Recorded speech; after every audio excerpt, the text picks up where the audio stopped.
पाहतो आहोत शिवतीर्थ राज ठाकरे यांचं निवासस्थान। या ठिकाणावरून काही वेळापूर्वीच एक गाडी बाहेर पडताना दिसलेली होती। मात्र थोड्याच वेळात राज ठाकरे आणि उद्धव ठाकरे हे वरळी डोममध्ये एकाच व्यासपीठावर येणार आहेत आणि व्यासपीठावरती आपण पाहतोय की छत्रपती शिवाजी महाराज यांचा पुतळा ठेवण्यात आलेला आहे।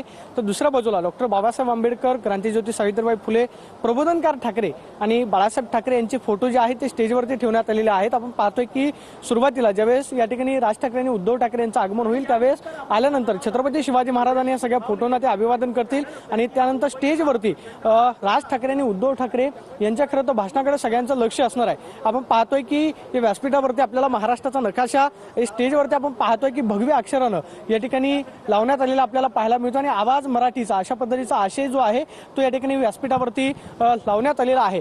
या सगळ्या परिसराची पाहणी करण्यासाठी सकाळपासूनच नेते जे आहेत ते आपल्याला या सगळ्या परिसरामध्ये पाहायला मिळतात। मनसेचे नेते असतील, शिवसेनेचे नेते जे आहेत ते सकाळपासूनच या सगळ्या परिसरामध्ये जे आहेत ते व्यासपीठाची पाहणी करतायत, संपूर्ण कार्यक्रमाची पाहणी जी आहे ते करतायत। मनसेचे नेते संदीप देशपांडे हे सध्या आपल्यासोबत आहेत। तयारी पूर्ण झाली आहे का?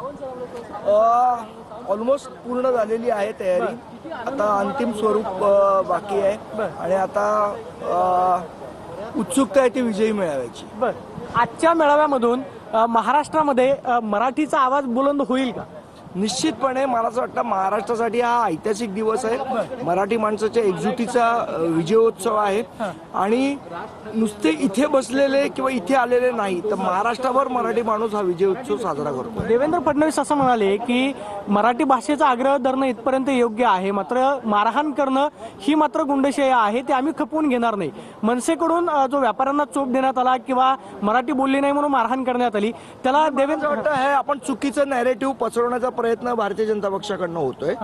त्याला ह्याच्यासाठी नाही मारलं की त्याला मराठी बोलता येत नव्हतं, त्याला ह्याच्यासाठी मारलं की तो जाणीवपूर्वक मराठी भाषेचा अपमान करत होता आणि जो मराठी भाषेचा अपमान करेल माझ्या मुख्यमंत्र्यांना विनंती आहे त्याच्यावर आयदर तुम्ही कारवाई करा मग आम्ही कारवाई करू। मात्र देवेंद्रजी असं म्हणाले की मराठी भाषेचा आग्रह किंवा आम्हाला सुद्धा मराठी भाषेचा अभिमान आहे, मात्र अशा पद्धतीचे मराठी भाषेचा अपमान आणि मराठी भाषेचा आग्रह ह्या दोन वेगळ्या गोष्टी आहेत। त्याला मराठी भाषा येत नव्हते म्हणून नाही मारलाय, त्यांनी मराठी भाषेचा अपमान केला म्हणून मारलाय। खरं तर आपण पाहतोय की या सगळ्या मेळाव्याची तयारी जी आहे ते जय्यत पद्धतीने करण्यात आलेली आहे, मात्र जो भाजपकडून चुकीचा नरेटिव्ह जो आहे तो पसरवला जातोय। एकत्रित येतात किती महत्त्वाची गोष्ट, अत्यंत महत्त्वाची गोष्ट आहे मराठीसाठी आणि महाराष्ट्रासाठी सुद्धा आणि मराठी माणसासाठी सुद्धा। परंतु या दोन ठाकरे ब्रँडची संपूर्ण चर्चा राज्याच्या राजकारणात आहे, परंतु ठाकरे ब्रँडचा बँड वाजलाय असं भाजपचे आमदार म्हणतात। मला यावर कुठलंही भाष्य करायचं नाही, मराठी माणूस आज आनंदित आहे एवढंच मी सांगू शकतो। परंतु ही राजकीय युती पुन्हा प्रस्थापित होईल का? नांदगावकर साहेब बोलतील, नाही बोलतील। खरं तर आपण पाहिलं तर नितीन सरदेसाई या ठिकाणी आलेले आहेत, मनसेचे नेते या ठिकाणी पोहोचलेले